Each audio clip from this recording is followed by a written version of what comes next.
LIBA exists to be able to advocate for small and micro businesses that are being, and we don't want gentrification in a sense where we want people to be displaced.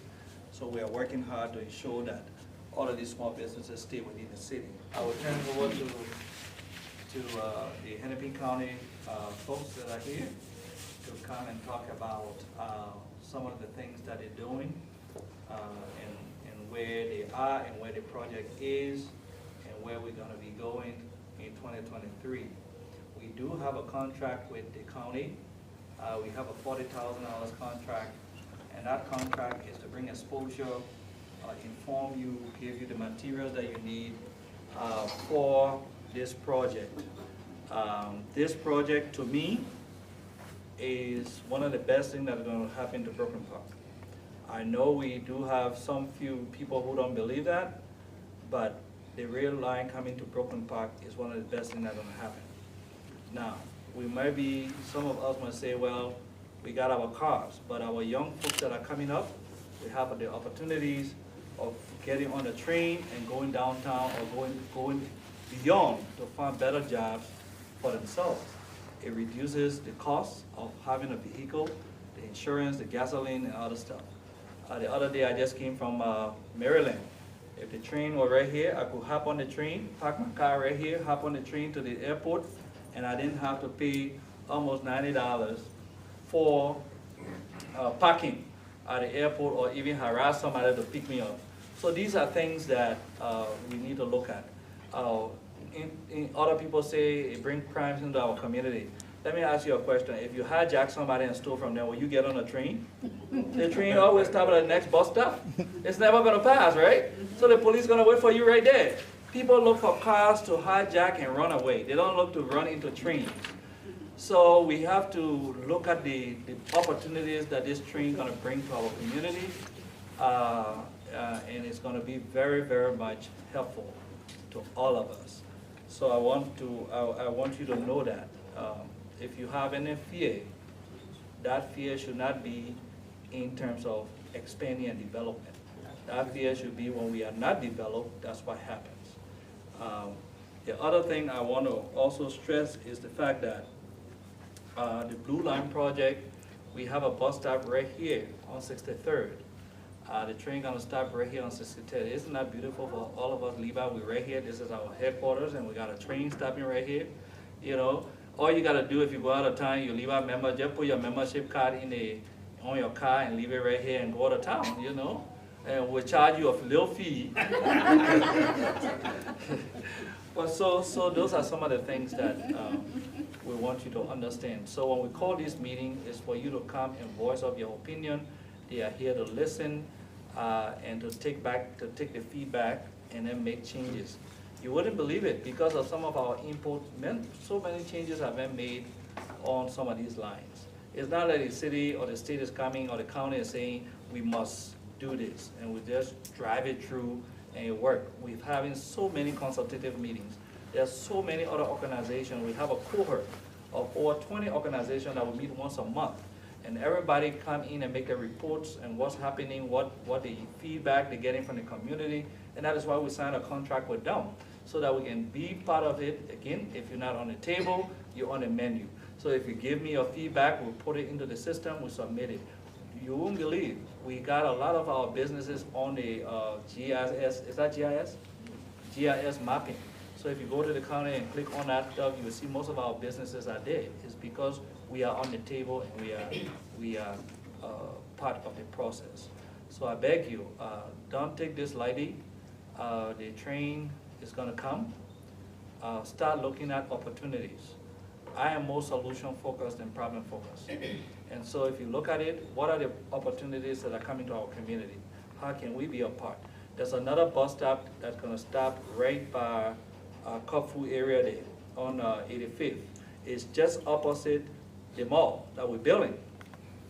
So imagine if you're into that mall and you got traffic coming through, people can come from all over the state, from all of America, from downtown to that center, and get back on the train and go. So let's look at the opportunity and not the, we can disagree on so many things, but there are a lot of opportunities that come with the Blue Line. And so that's why I'm interested in it. I bought the idea, and I'm gonna let the Blue Line folks talk about it themselves.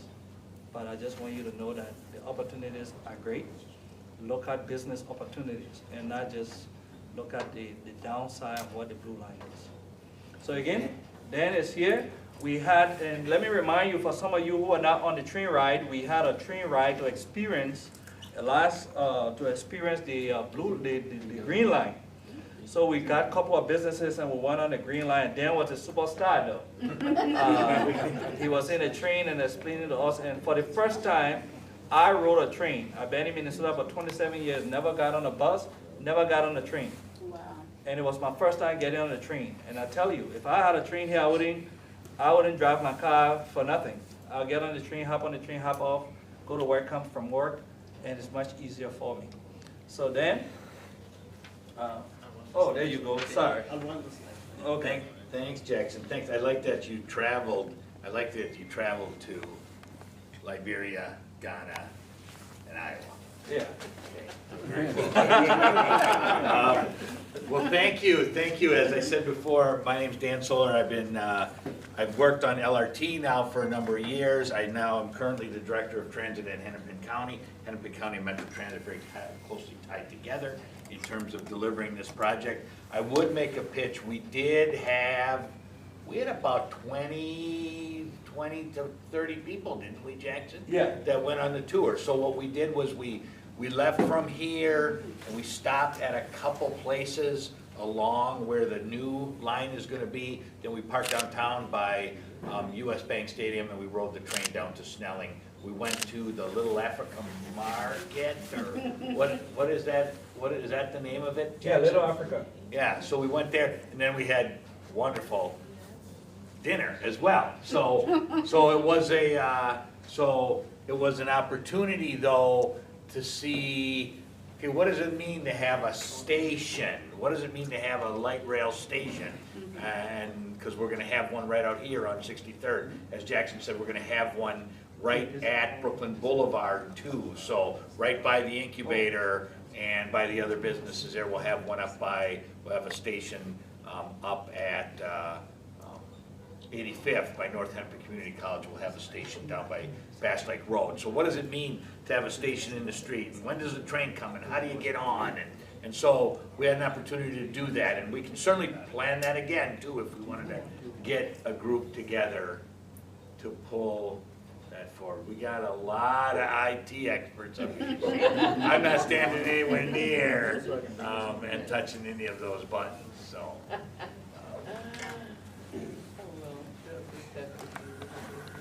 Can everybody see? Yeah. So this Blue Line Extension project has been a really long process for us at Hennepin County and at Metro Transit. As I said, I've been working on this for about 7 years, and previously we were going to leave downtown Minneapolis and go on Highway 55, and we were going to be along the Burlington Northern Railroad tracks out here for about 8 miles. I mean, we were going to be, in essence, we were going to be right about in the same spot, but then we were going to be on the railroad right away next to the tracks and then go over to West Broadway and up north in Brooklyn Park.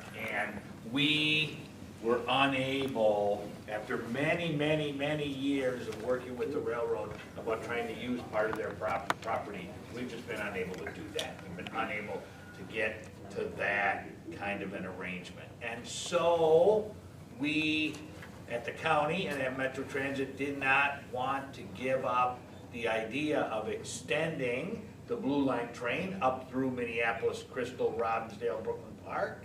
And so we were asked as a team to look at, can we build LRT that extends from downtown Minneapolis by Target Field up to Brooklyn Park without using the railroad's property, without being along railroad right away. And so we've spent about the last 2 years finding and determining a route to do that. And we have one, and we're proposing that and bringing that forward. And so I'll talk a little bit about that, but where we want to start here is where we are now, and that is now after kind of deciding, okay, here's the route, now what we have to do is begin and work through what'll be kind of the environmental process of this work. So we had an environmental impact statement, done, finished, completed for the other route. But now, we're back to, not square one, but not square, back a ways. So we have to redo a supplemental environmental impact statement. And that's what we're working on now and over the next couple of years. So when Jackson talked about our LIBA contract for our community engagement cohort, this is number 3, Yep. Joan? Actually, fourth cohort. So that LIBA has been with us, and so this group, your group here with Jackson's team has been a help getting the message out and working, especially in this North Brooklyn Park area, right? Because we've got a lot of organizations down in Minneapolis, but LIBA really helps get that message out about what we're doing up here. So that's where we are in the process, moving forward with the environmental document. What does that mean?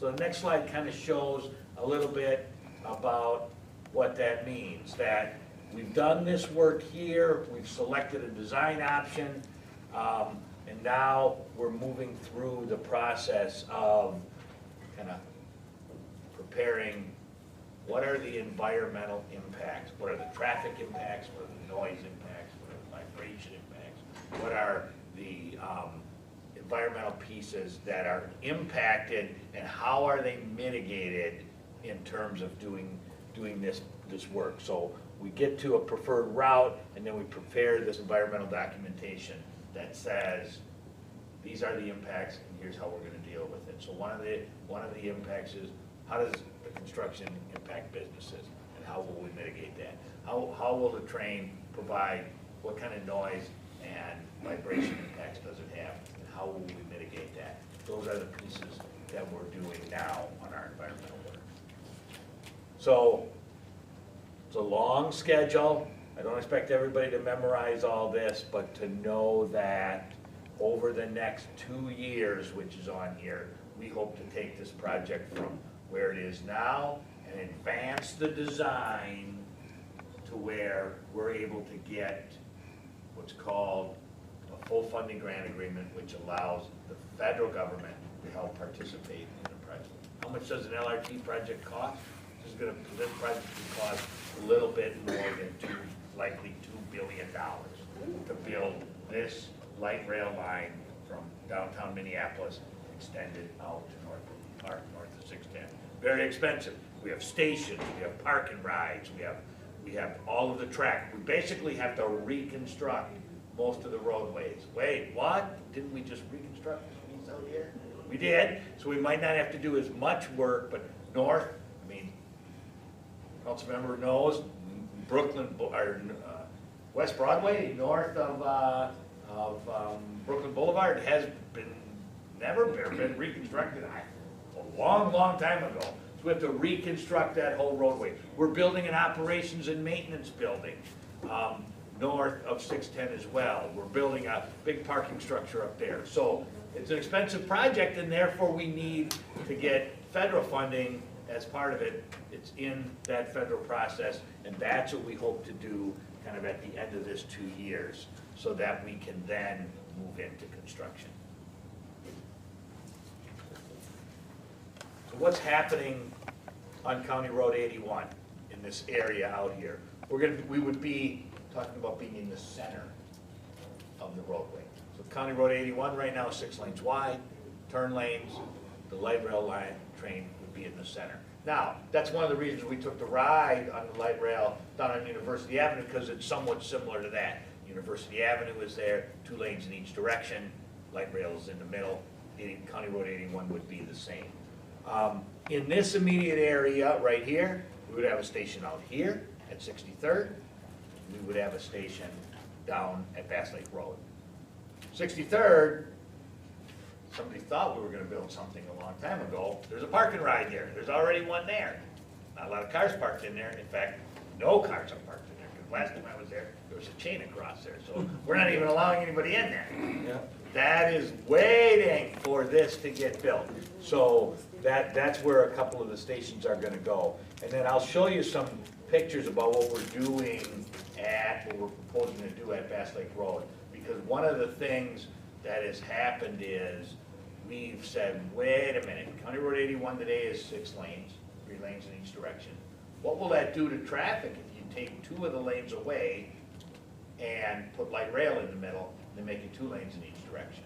Well, most of you guys probably drive on 81 a lot. The #1 place where people end up stopping is at Bass Lake Road. That's the busiest cross street. You know, 63rd's not that busy, Wilshire, Corvallis, but Bass Lake Road is the busiest. So we have an option that would build a interchange. So we'll come back to that. So let's go right here in the Congo, and I don't know if ever here. The station, this is 81 right here. The station would be in the center of the roadway. So the train is going north and south with the station in the middle. This is the parking structure that's right out there. We're here, right here, so what I would say diagonally across. So that parking structure is 2 levels. These are the Burlington Northern Freight tracks here. So our proposal is put the station in the middle, to have a skyway bridge that comes from the 2nd level of the parking over the BNSF tracks, over southbound Highway 81 and down to the station. So that's one way to get to the station, and then at the traffic signal to have push buttons and pedestrian connection to So the station. the traffic light is still gonna be down there? Traffic light will still be here, 63rd will operate essentially same. just like it does today, except there'll be 2 lanes north and south rather than 3. The left turn lanes will still be there, people will cross and then come up to the station. There's 1 platform in the middle, so if you wanna go southbound, go south into Minneapolis, down to the airport, you're gonna be on this side. If you're gonna go north up to North Brooklyn Park or up to North Hennepin, or if you're gonna just simply, Jackson's gonna ride from here up to the incubator back to here, back and forth. You can leave your car here, you can just ride up to Brooklyn Boulevard, a couple of stops, ride back. So that's where the station will be here. That's the 63rd, right out here. So the next one, go ahead and kind of go, this is, whoa, okay, what's happening here? This is a little bit about what we're talking about doing at Bass Lake Road. So we would build an interchange. So through traffic, north and south on 81, never stops. It just goes up, over Highway 81, or sorry, over Bass Lake Road and same. If you want to go to Bass Lake Road and you're on 81, right now, you go to the intersection, you take a left turn, or you take a right turn, you would get off on a ramp, or on a ramp, down to Bass Lake Road, and then turn right or left. If you're on Bass Lake Road, you come right across. Now, why? Why are you gonna build this gigantic thing here? 2 reasons. Number 1, to keep traffic flowing and on 81 by taking a lane away, not having a traffic signal. Of all the traffic in this intersection, north-south traffic on 81 is the heaviest. Correct. So if we can keep that moving, that helps traffic flow on the whole piece. That's one reason. Number 2 is that is based on the speed, based on that intersection, that's not the easiest for pedestrians to cross to. And so this allows, this is gonna be a little park and ride. They'd like to do a little park and ride here. People just walk right under that ramp into the station. Or people Is that right by here. where they have the Dealership? Cell phone towers, right? The car dealership in the corner would likely have to be purchased. So what would Or happen what? on Brooklyn Boulevard? Would that be the same thing on Brooklyn Boulevard and 81? So on Brooklyn Boulevard, it's a little bit different, is that it's a 2-lane road today, 2 lanes in each direction. Yeah. So it would be in the future as well. We push West Broadway out a little bit and put the station in the middle. Just like University Avenue. But the Oh. big difference up there, of course, is that the traffic on West Broadway is not 55 miles an hour, high speed, so pedestrians will just cross at the signals. There's a traffic signal at Brooklyn Boulevard, and then the station is gonna be south of Brooklyn Boulevard, and then there's a traffic signal, you know, the one that goes into the Target and the McDonald's behind the Acura there? That was another way, so you can go to either of those signals and then up to the station platform, over there. So that's how that would work here. So this is a little bit, we're working with City of Crystal on this, we're still refining this design, but that's a little bit about what we're doing. That's part of the work that we're doing right now as we move forward with the environmental work here. So down in Robbinsdale, as we continue to the south, there'll be a station in downtown Robbinsdale somewhere. LRT's proposed to stay on Highway 81 into Robbinsdale. So at 40th, at 41st, south side, north side, we're still kind of playing with some different concepts of where it would go, but there would be one there, and then there would be a station at North Memorial Hospital as well. South, which is really the north, or the Minneapolis-Robbinsdale border, right there. The hospital's actually in Robbinsdale, but it's So right is it in- gonna be in that little mini mall or just close to North Memorial? It's gonna be right by the hospital, Okay. right by the hospital. And in fact, it's probably gonna be elevated, where the train's gonna kind of come up and be elevated in there, and then it'll have a station right by the corner of the hospital. And as we go, oh, yeah, so here, this is a little bit hard to see, but the hospital's here, so LRT would come up, and it would be up higher. The county's building these two bridges right here on West Broadway, and they do not, the LRT does not fit between them. Because we would have known we were gonna put LRT here when we built those bridges instead of on the railroad, we might have done it different, but here we are. So now here we come around here, and this will be in the air here, the station will be, and then there'll be access, elevators and stairs that'll come down. Okay. To ground level through here as well. So that's right, this is Lowry right here, so this is right at the Minneapolis border. So then as we continue on into Minneapolis, we're talking about staying in the middle of West Broadway, and then when we get by Irving, we may either stay on West Broadway or build LRT on 21st. And so it's kind of there's kind of pluses and minuses for each of those, depending on what the impacts are to the businesses along there, what the impacts are to the residential properties, how things fit. There's advantages to having both the street and LRT together, but there's also advantages to not kind of squeezing them all in there, putting the LRT on 21st and leaving the roadway traffic on West Broadway. So we're kind of analyzing and looking at those two options. And then the last piece, when we get to Lyndale and West Broadway, if you think about the Lyndale and West Broadway intersection, and I think we got the map next, so let's just go to the map. When you get to the Lyndale and West Broadway intersection, we're looking at two different ways to get to Target Field. And so one would be to come down Lyndale, have a station right by the freeway, and then come over 94. Or the other is to cross 94 up by West Broadway, and then kind of follow this area along the side of Washington Avenue to 10th Avenue and come into downtown. That is not quite decided yet, so we're still studying those two options So to then see which one is recommended. let's just stay in Brooklyn Park a little, in 93rd. Is there gonna be a station on 93rd? So, 63rd, we talked about. Correct. Brooklyn Boulevard, we talked about. 85th, south side of 85th, right by the college, library, station. South side of 93rd, Opposite the church? opposite the church on one side, Decatur, the Holiday Station on the other, Yeah. that right there. And then the northmost station, some people say the last station. So Commissioner Lundy would say the first station. 93rd gonna be the last station? Oak Grove Parkway, Okay. it'll go over 610, Mhm. and then that will be a station up there, a park and ride and a station with all that land to hopefully redevelop in some way along there. Target owns a lot of that property up there. Of course, then they of course have their North Campus up there. So there's 5 stations in Brooklyn Park, starting with 63rd, Brooklyn Boulevard, 85th, 93rd, Oak Grove Park.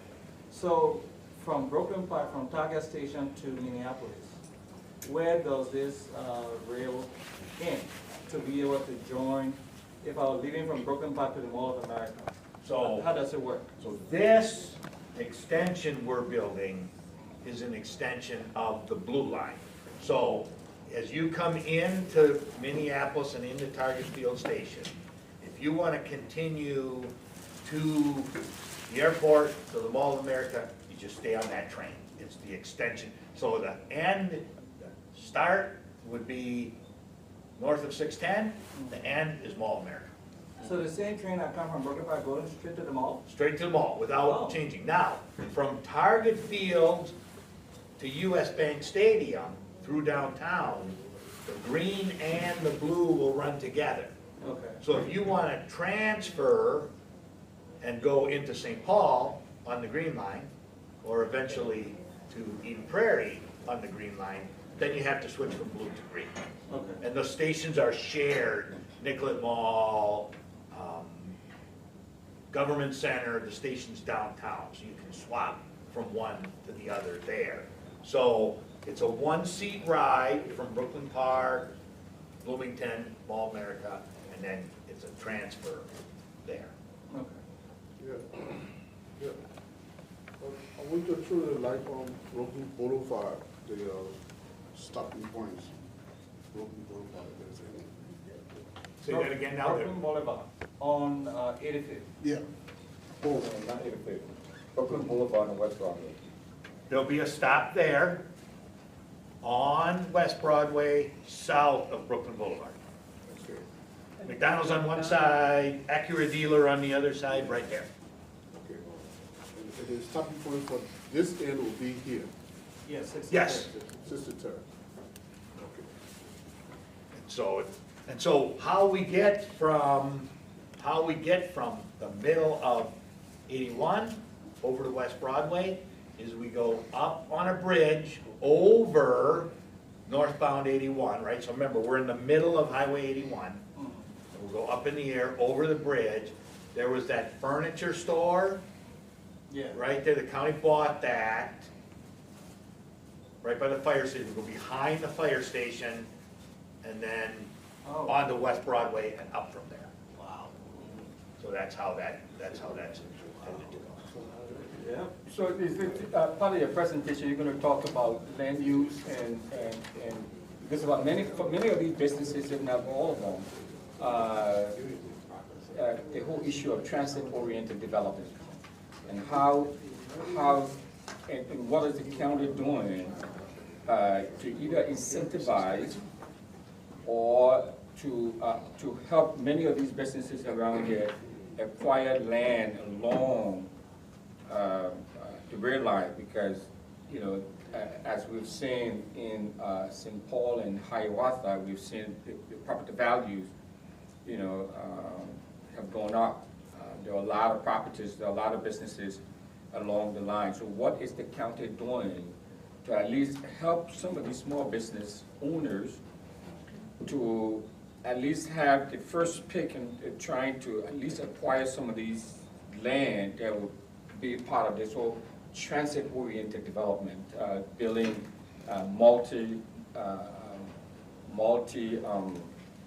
multi-unit or mixed-use housing complexes and stuff. So perfect timing, because I'm done. I'll turn it over to Kathy. And this, one of the things we heard, as council member said, one of the things we heard when we made this move from the railroad alignment to this new alignment is, I kinda think we're okay with light rail. We don't know, but we're worried about property values rising. We're worried about being displaced. Right here in LIBA, I talked about Jackson talked about the fact that many of the small businesses don't own the buildings that they're in. And if all of a sudden the light rail gets built and the owners decide, well, now we have light rail here, we can raise the rents, does that take those people out? And that's what we don't want to see happen. So because of that, we said, at the county and Met Council, we can't just talk about building a project, we have to put together an anti-displacement working group that helps get after some of those issues, because I'm really good at, well, let's put the tracks here, and then I'll design this road here, and we'll do that. I know how to do that. I don't know how to do some of this other stuff. We need to get some people here to help us do that. And so we have a working group, Kathy's gonna talk about, Jackson is on it, and,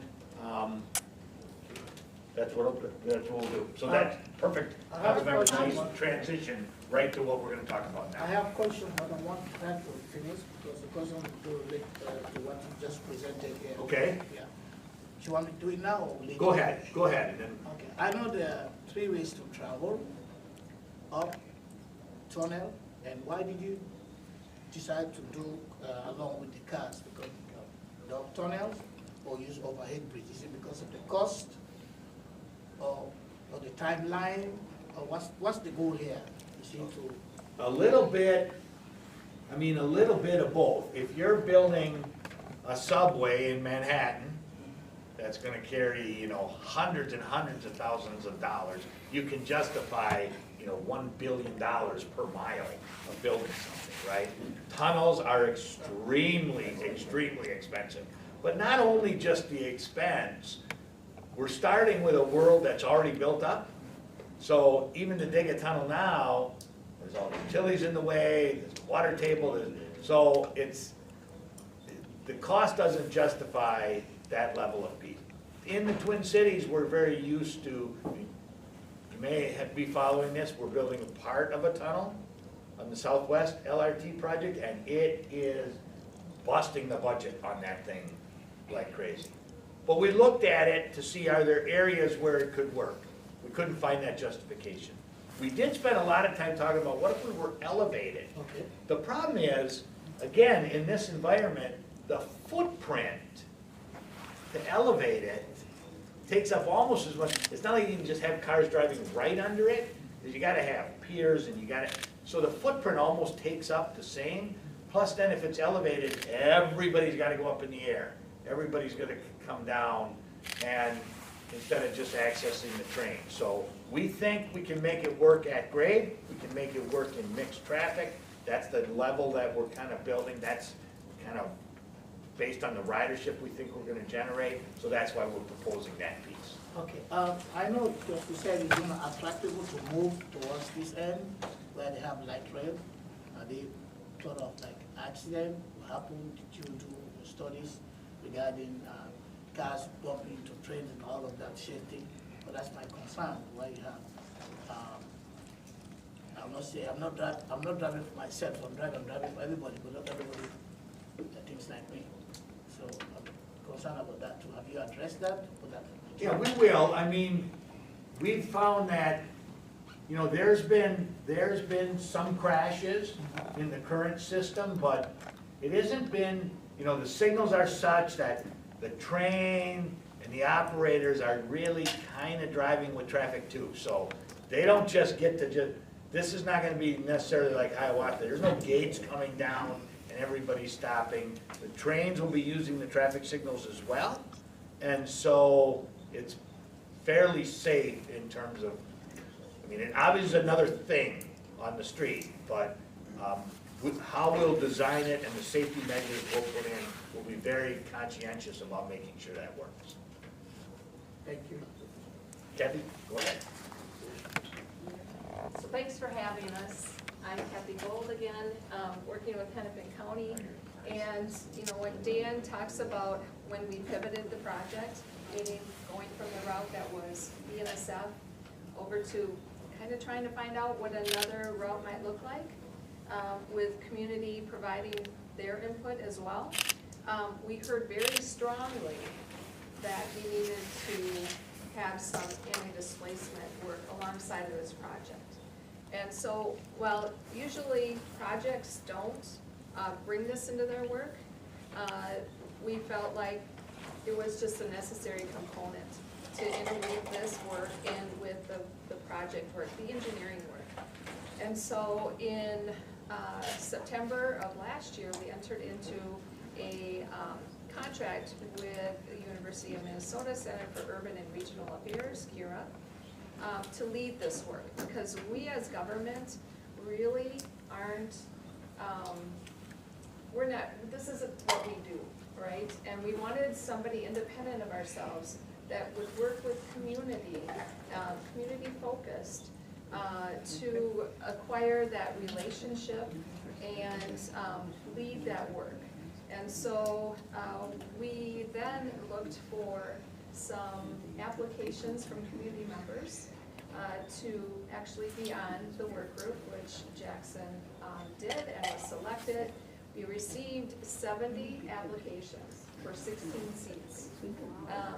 And so we looked at all of those, and there were 10 of those applications we kind of put to the side because they weren't folks that lived in the corridor or had a business in the corridor, which we felt strongly of, that was one of the prerequisites.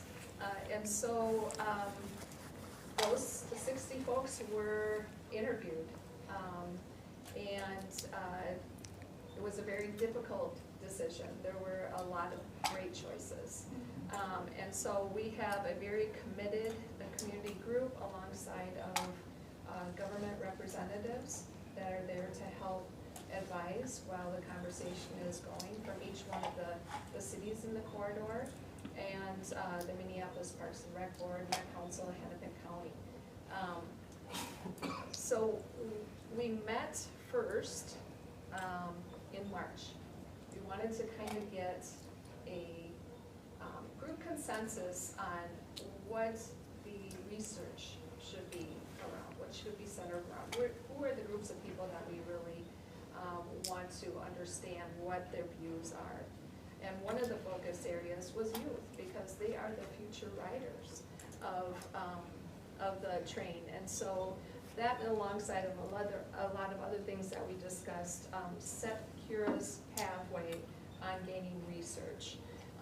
And so when we entered into our first, we're doing all-day workshops, Saturday workshops, which one of them is Saturday.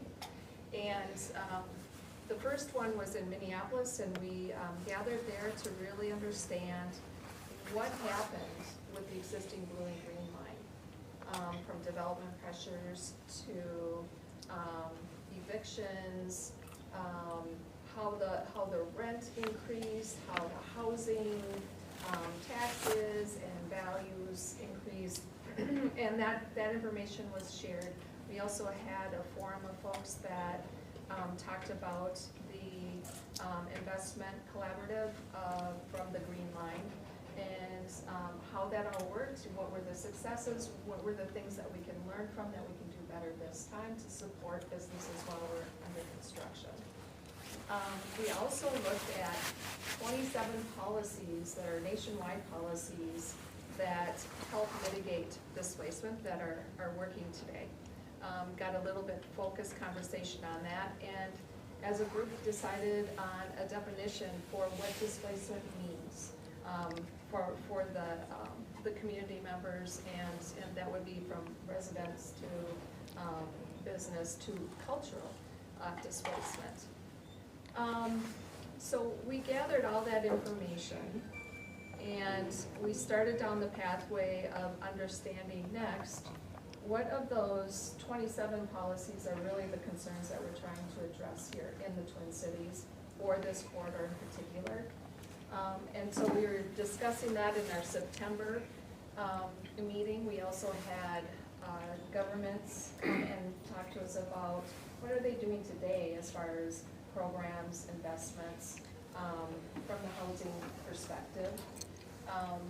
And so with that discussion, we took we got into two small groups, and we started talking through those 27 policies and really understanding what the concerns that we wanted to address. And so after that exercise, or actually right before that exercise, the governments did a survey. what are you doing right now to help mitigate displacement? And so they put together all of the policies, investments, and programs that they're doing today, so that we had kind of a baseline. And what are they addressing? Which brings us now to November, December. We've had 2 meetings, and those 2 meetings were to discuss how we would develop a structure for the recommendations, a process on prioritizing policies.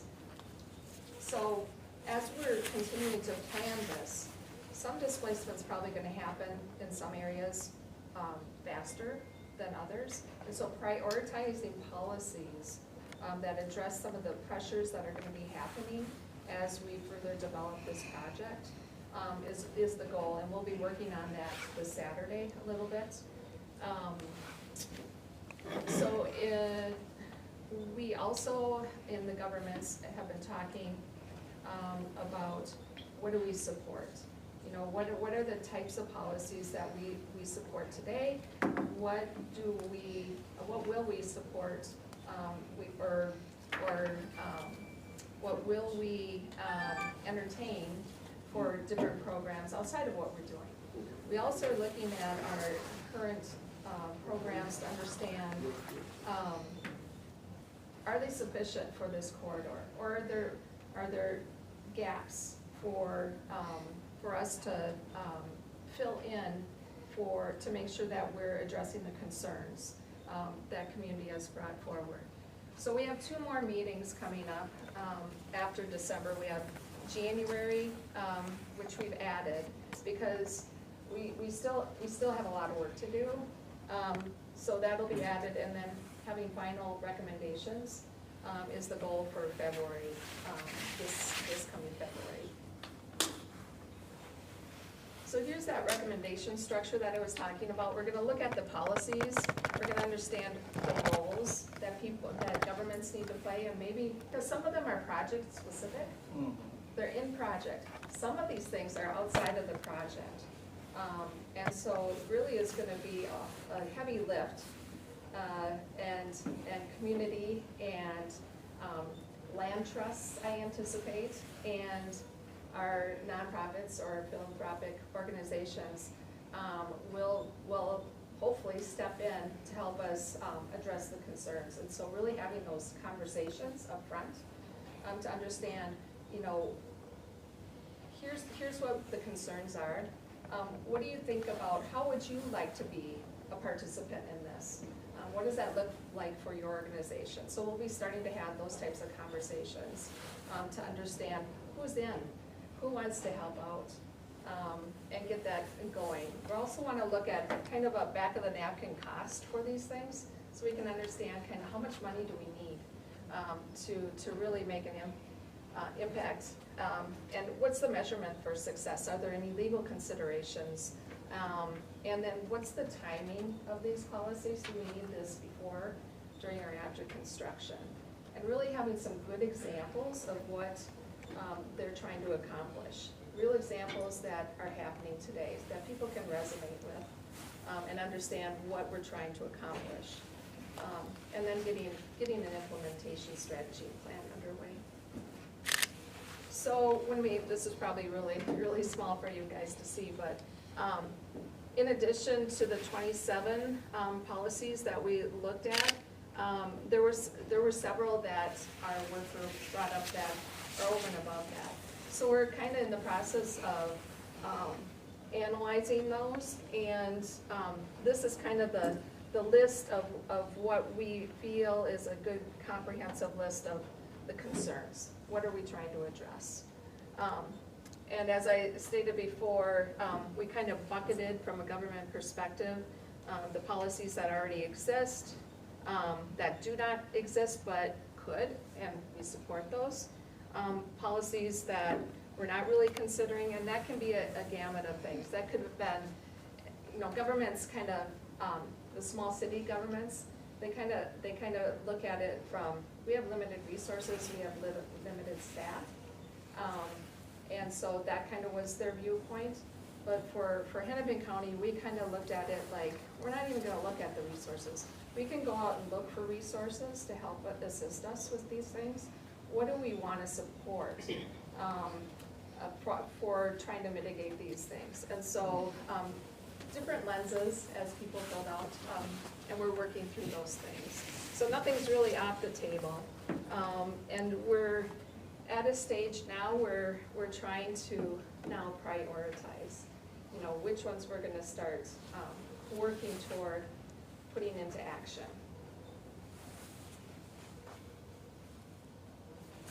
So stay tuned, because, I mean, it'll be pivotal on Saturday. We always have a good conversation going back and forth in our groups. We're gonna concentrate on cultural displacement topic this Saturday. I look at that one as a little bit more creative in that, you know, policies can be kind of like, you know, you're looking at how things work, what you're trying to accomplish. Cultural gets more to that understanding of what makes a community. I guess it's more of a soft side, if I'm describing that. It's what makes a community. What do we want to keep alive in our community? We don't want to displace what the community feel is. And so each one of the cities along the corridor is very different. And so understanding what that is and what the project can bring to help make that feel stay, as the community sees it, is one of the things, one of the goals that we're looking at as well. So.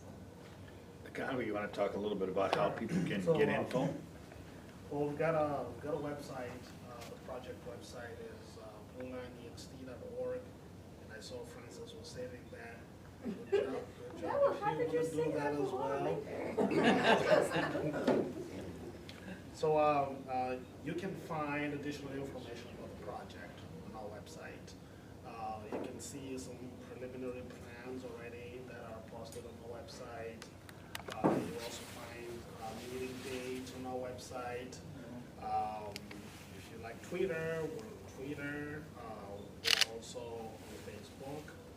And if you want a one-on-one interaction, we also have 2 outreach coordinators who are working on this project. And they cover various geographical areas. Brooklyn Park in Minneapolis, that's blue. Her email address is listed, and her contact, her phone number. And then we got Kirsten, who covers Crystal and Rotterdale. And Panu was up here with us at one of the last meetings we were at. Right. And if you have any questions, you'd like to reach us, my contact information is also listed on the website. So if you need of any, want to come and speak to your organization or just need additional information, you know, you can reach out to us. You can go through, Jackson can also help you do that. So we're available, and you know, we would like to be in the community, so we're talking about the project and gathering feedback and bringing that to our project office, so engineers and our project staff can pay attention to what the community has to say, because we'll be able to. What's the timeline with this project? And So it seemed like there's a BNSF alignment and not allowing the project to use right away. And sort of delayed this, because when Joan and I were working on this, like back in the day, right? Yeah, 2014. I mean, it was like this stuff was supposed to be up. Absolutely.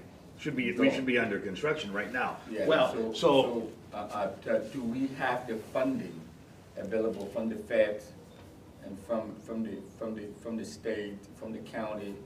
Is the funding there available, and what's the timeline currently? So those are great questions. So the timeline right now obviously set us back. There are parts like the design up along Brooklyn Boulevard and along West Broadway that are essentially done. But everything south of there is all got to be Number one, we have to do the environmental clearance work first in order to get the opportunity to get federal funds. And then we have to apply for the federal funds, and then we have to finish the design and get into construction.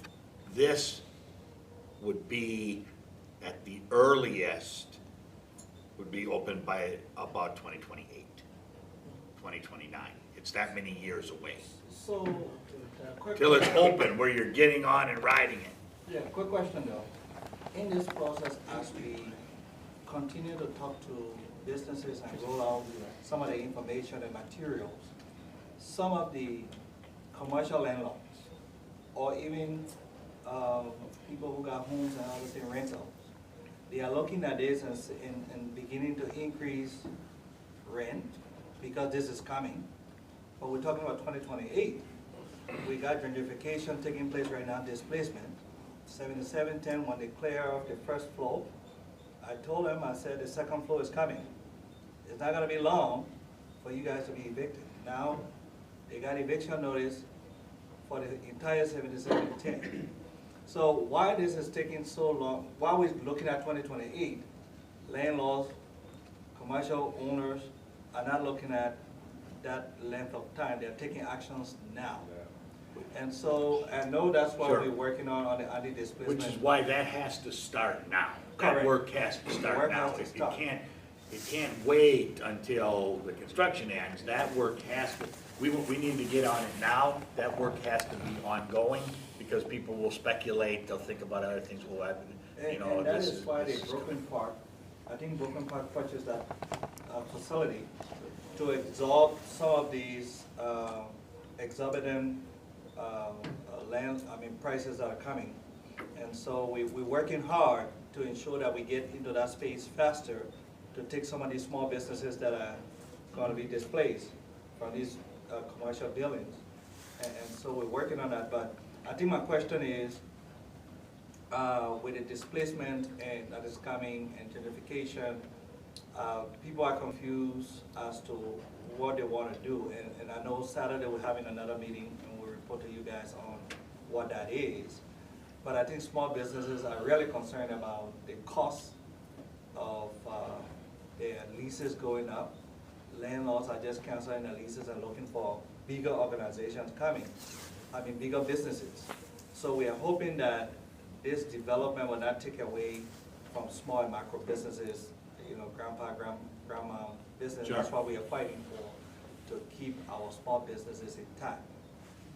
As compared to the bigger businesses coming in and taking over, just because of the opportunities that are coming. And I think we're aware of that, which is why we want to get this work started now and get those kind of programs running. They don't have to wait Correct. for even construction to begin. They can begin now. And so when I said prioritization, Yeah. that's something that we need to get in place. And the second and have question priority. is, what is the perimeter away from the line? So businesses on the left and right of the line, how far is the perimeter for businesses to be, let's say when construction starts, and you are 1 mile away or 30, I don't know what it is, but it could be half a mile, Sure, 1 sure. mile. What is it that kind of affect that the construction process is gonna say, okay, if you are 30, if you are half a mile away, you are affected. Or if you're 1 mile away, you are into that zone. What is the zoning? I don't know that there's a exact science on what that is. It'll depend on a number of things. What are the traffic impacts? Is roads closing? Is traffic being rerouted in different spots? Is the actual construction causing direct impacts? And then what about indirect impacts? So I think, obviously the farther away, the less likely there's a direct impact from the construction or the project. But at the same time, that's not to say that a business owner couldn't make a case that they are somehow affected. Because the reason why I asked, I don't want bigger businesses to position themselves. We evict all of the smaller ones now, knowing very well that 2028 is coming, 2026, 2027 is coming, and we're positioning ourselves to be able to get the funding that's gonna come, because the smaller businesses are no longer there. Because you can position yourself in time to come and say, I know this is coming and it's gonna affect my business, so if I'm here, I will get the benefit. As compared to smaller businesses and, you know, and moreover, we who own smaller businesses are not gonna, I mean, we don't own the buildings, you know, so is there a process in place to go into these buildings and look at these small businesses and see where they are? That's part, Jackson, of what we hope to get out of here. And we Correct. hope to get it out of here now, because one of the things we learned was that on, say, Hiawatha, people were like, LRT, is it really gonna happen? And then all of a sudden it gets built and it's opened. Now that it's been built in a few spots, people are like, yeah, this really is gonna happen. And so they start jumping in earlier and buying things and doing Correct. different things. So we need to be there earlier with these kind of programs. And that's why we're starting now. I have a question. Is this light train, is it just one-way traffic, one train going and coming, or you have? A set of tracks, one in one direction, one in the other. So it'll be two tracks, one in each. Two trains running in parallel, right? Correct. Opposite, okay. The reason I'm saying this, maybe by then I'll be done with this project. I'll be, retired. I'm advocating for my kids because I want them to get into business. Whatever I'm doing here is not for me anymore. It's for the young lads that are going to have something convincing for them not to move to different state, because I like Brooklyn Park, I like my environment. So I want to thank Mr. Jackson for getting involved with me, but please let's be more inclusive, give us more information. Because this light rails, we started this ever since with the previous mayor. So we talking, when you keep postponing stuff, people get discouraged. If there's a funding that you need, if we have to make any impact as a community, please reach out to us. We can Well, talk. my goal is that this opens while I'm still working. And so I got some work to do to get it done, because I want to be able to be standing there when Councilmember Russell cuts the ribbon on this thing in so many years from now. So, I mean, these are long projects, and they're difficult because they're expensive, and it takes a lot of funding, and there's a lot, I mean, it's 13 miles long, there's a lot of impacts, but we believe we're doing the right work, we're getting out in front, we're getting, involved with people to get this as something that we really want to do, so. And I think that one of the benefits, we sit on an anti-displacement committee too. And so if you have feedback, if you go on the website, look at the information, you can input your feedback in there. Joan is good at, this team is good at looking at the information and taking it into consideration. So it's not like they're just driving it down through Brooklyn Park. It's been a lot. In fact, at one of the meetings, we talked about 63rd. We had a whole conversation about 63rd and what we wanted to do at 63rd. So the conversation is going on. This is the time for us to be a part of it and put all of our inputs and see how we can come up with it. But I think we got another meeting coming up in April of next year. They were coming in to update us on as far where they are. So let's take advantage of these meetings. Let's share the information out there. We put out on our WhatsApp, our Facebook. We're sending it out. Let's take advantage of it because the blue line is going to come. Whether it comes now or later, it's going to come. And when it comes, we better be prepared. It's better to be prepared when the opportunity comes than when the opportunity comes and you're not prepared. And so that's what I always say. One final thought here. Now we say Brooklyn Park because the more you get this dense population here, people are moving to next cities like Maplewood and all these other areas. Are you having planned to expand this towards? Well, I can only say That would this. be for your grandchildren, right? Brooklyn Park, going all the way back to when Joan and Councilmember Russell were working on it, has always wanted to have the LRT serve it, and Maple Grove, not so much. Now Maple Grove is saying, ooh, maybe we should have a spur or a link or something that goes over to Maple Grove. What about going from North Brooklyn Park out to Rogers? Probably not gonna be me working on it, but that could be, so you never know, right? I mean, this is the extension, the first line was built, Mall of America to downtown, now downtown to Brooklyn Park, so it could be. Especially right now, Maple Grove's starting to think, what about if we came over there, so that could happen. Do you only want to talk a little about the contract and what it is, and the cohort? Sure, I'll talk briefly, but that food looks really good over there. The smells are kind of killing. Yeah, we've been at the county, we're in a deep part, this is a Metro Transit train. They're gonna own and operate the train. But Hennepin County is a really deep partner on the Blue Line extension.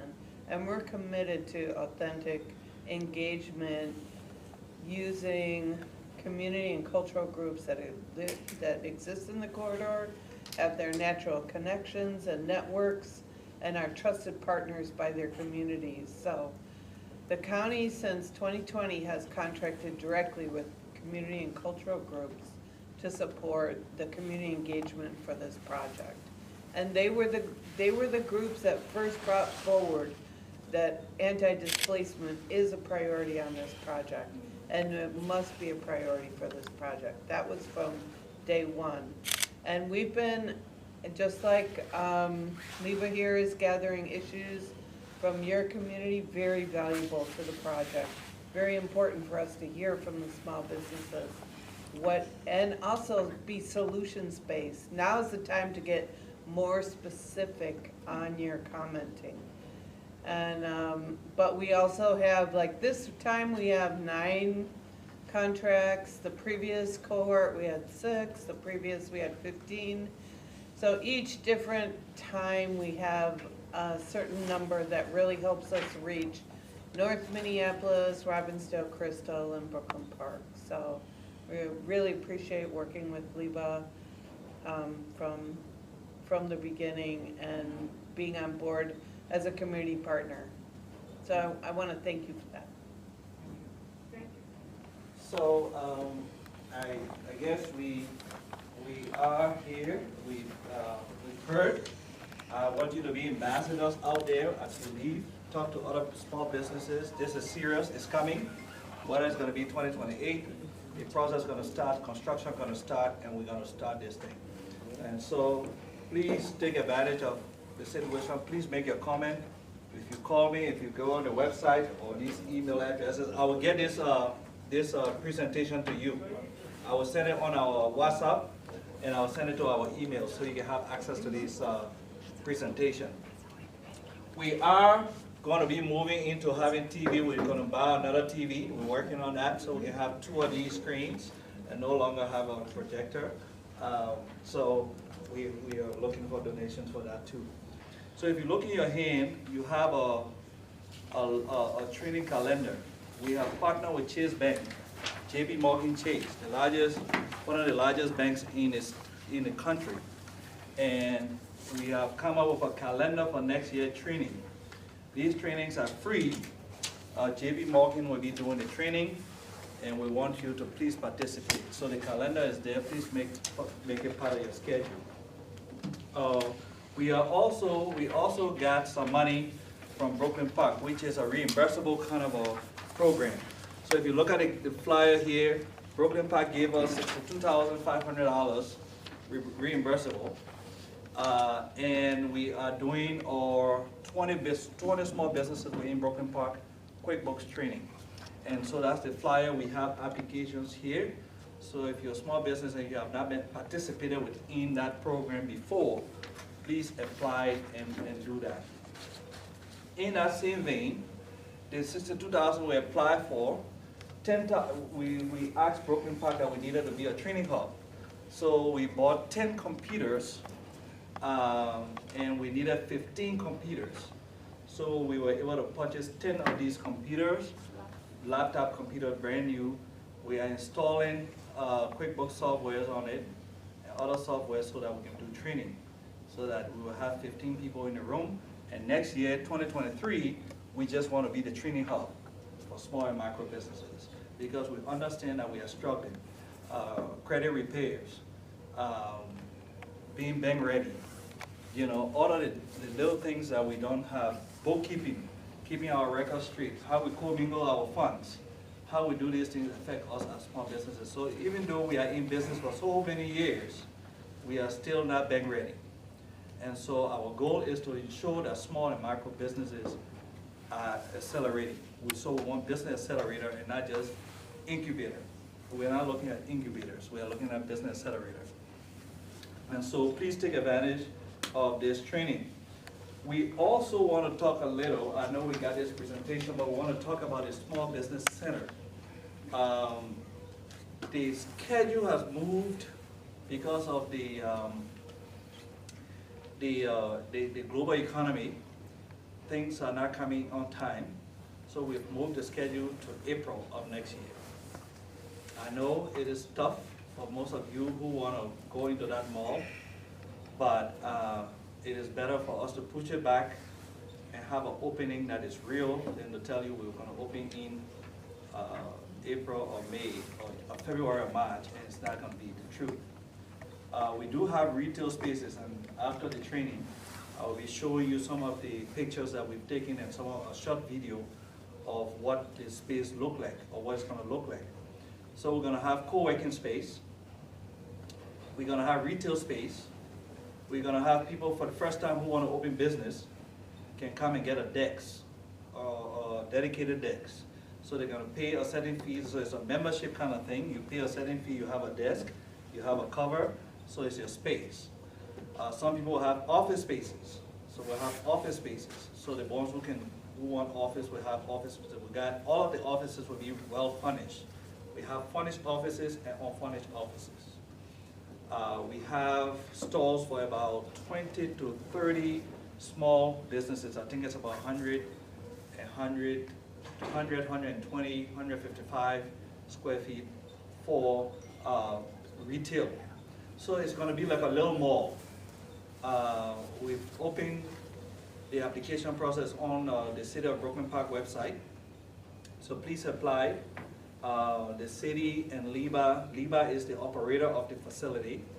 We've been working with the city to put in a marketing plan, the HR plan, all of the different plans that and agreements that kind of work for small and micro businesses. It's going to be a great center. We're going to have people who can come and just co-work, people who just coming in for one day and don't need, just looking for a place to co-work. So there will be co-working space. There will be a great space for people to work. So we are looking at putting in 66 small and micro businesses within that one facility. We're trying to partner with Clover. Clover, the fast food? Yes, no, not fast food. Clover is a payroll, it's a merchant company. We have it at the store, at the liquor store. So LIBA is trying to work with them so that we can benefit from their program. So these are things that we are working with.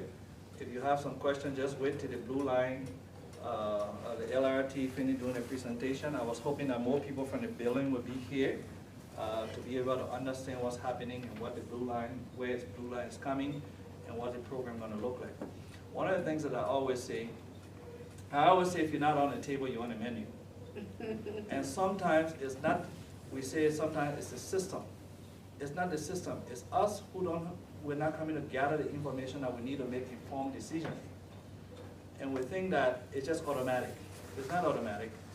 These things that we are calling for you to come to these meetings, it's important for you to come and hear and ask questions. Any question you want to ask, that's why they're here. They took out the time in the evening after work. These people are supposed to be home, but they decided to be here. And so we've tried our best to get people. I know as a small business, we wear so many caps. It is hard for us to leave our businesses because of so many things. And that's why some of our programs we're looking at, we say we'll give incentives. But we can't continue to do that all the time when it's important. So I just want you all to know that.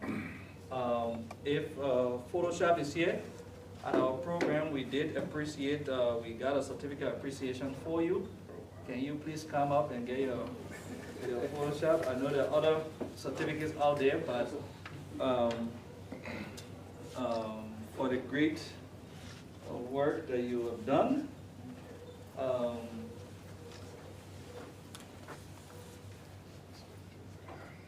this is for the great work you've done in the community.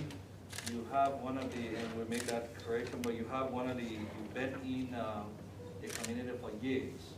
And you've committed yourself to doing most of our weddings, our showers, our printing, everything you've done. And so LIBA, in this public manner, I want to say thank you. We always say we want you to be the Kingos of the community. And so we will work with you to ensure that you are the Kingos of our community. And so this is your, Congratulations. Thank you. If you want to say a few words, that's fine. Well, I'm surprised of this, so I extraordinarily appreciate it. And I thank everybody who recommended me to get his certificate and all my good work in the community. I think I just said it when I was sitting over there that I served our community for 14 years now. And we can't get it all right, but at least we can get it 90% right. So thank you, and I appreciate it. Thank you. So Branko, I want to thank you for your outstanding contribution to LIBA. Branko has made a lot of contribution to LIBA. What we call Branko counts. Branko brings water. He does everything that you wouldn't find other people to do. So on behalf of the board of directors, I want to say thank you for your appreciation. I want to appreciate you. We don't have money to put in certificate, in a frame. So the money coming will take it. Next time when we get money, we'll put it in a frame, but we want to appreciate you, so thank you. Thank you, sir. Yeah. One more. Hey, That is one more, okay. next time when we get money, we'll put it in frame. No problem. We're getting there, That would be right? great. So we're here with Dan from the county. Then tell us a little about who you are in this project. It's a Blue Line project. So my name is Dan Solar. I'm the Director of Transit and Mobility for Hennepin County. And one of my roles in that position is to help working with Met Council to help advance, build, and construct the extension of the Blue Line light rail train from downtown Minneapolis to Brooklyn Park. So over the period of time, you've been working with LIBA and different communities. How is it going so far? It's going good. We're learning that there's a lot of differences between Minneapolis to Robbinsdale to Crystal to Brooklyn Park. There's common things among all the businesses, but then there's differences as well. And so what we're learning is there's excitement about transit as an option, but also a little bit of nervousness about what will this mean? What will this mean for our businesses? What will this mean for our residential properties? What will it mean for those? So excitement, but nervousness as well. Excitement but nervousness. And so at the end of the day, we know that this Blue Line is coming. What are some of the benefits that we should be looking at as small business owners?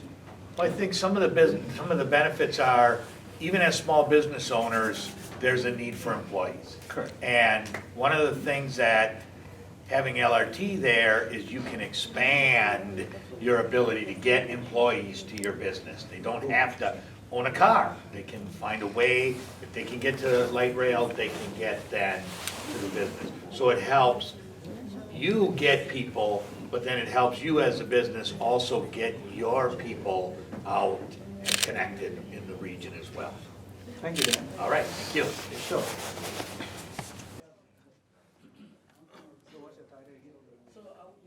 So I'm here with Nkanko. Nkanko, tell us about your title and what you do concerning this Blue Line. Well, my name is Nkanko Sigolo. I am the manager of public involvement for the Metro Blue Line Station.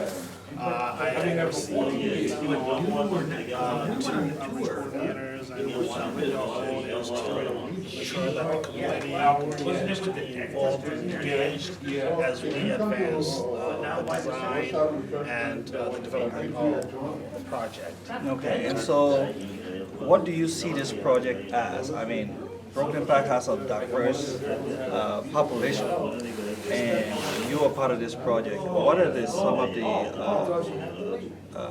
the opportunities that you see for a minority community like Brooklyn Park?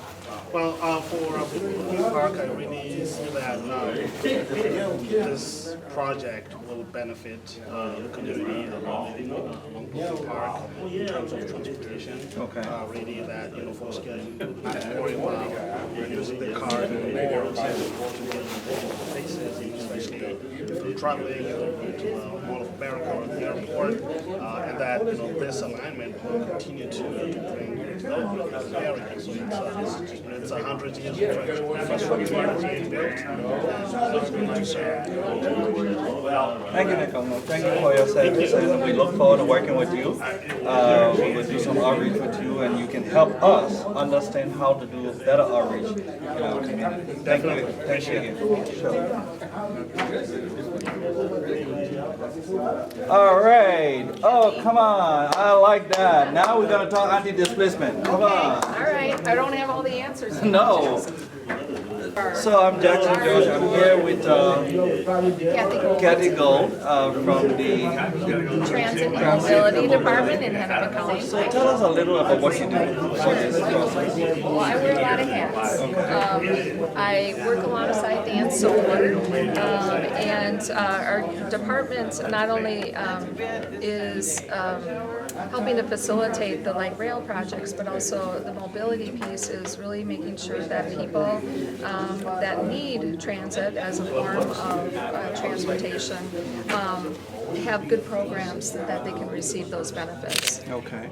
And so I know LIBA serves on the anti-displacement committee. Tell us a little about what this committee does and what the outcome, what we're looking forward to projecting out there. Well, we're hoping to mitigate displacement, and that's residential, business, and cultural. We recognize that through learning of our existing blue and green lines, that the pressures for development and how those types of economies react to the light rail systems is happening earlier and earlier. So with the existing blue line along Hiawatha Avenue, it was when it opened. Okay. And with the green line, it was when we received the FFGA. And now with the green line extension, it's even quicker. And so we're anticipating that same thing with the blue line. So we want to be in front of that. And so the whole idea of the anti-displacement work group is really to understand the concerns that we're trying to mitigate and get policies and programs and investments readied up to help. We know we're not going to, do 100%. Correct. But do the best that we can to mitigate. If we got 90%, we're fine. Thank you. Yeah. Thank you. Appreciate it. Thank you. Yeah. Right.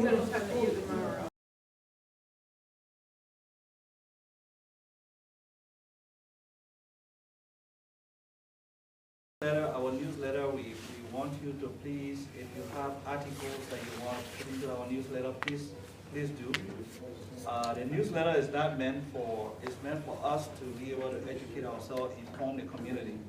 We're doing a lot of good work in terms of reaching out. We do our outreach. We're reaching out. We got a YouTube channel now. LIBA has a YouTube channel. I go out to small and micro businesses and talk to small businesses and put them on YouTube channel. As far as I can travel, I was in Ghana, Liberia, I was in Iowa just the other day in Maryland, and we are looking at how we can bring exposure to our small and micro businesses. And so we are doing that. LIBA has a microloan program as well. Through the Broken Center program, we are looking at becoming a CDFI. It's something that we're looking at, but we are looking at the microloan program to see how it works before we can apply to be a CDFI. Next year, between January and February, the end of February, membership renewal. We ask that everybody please renew the membership. LIBA is a membership organization, even though we extend outside of our membership, but we want you to know that it's through our membership that we have administrative function taken care of. So please do that. Now, on our annual report, I will talk about that after the presentation. So But again, let's network. Thank you for coming. Let's network. The food is getting warm.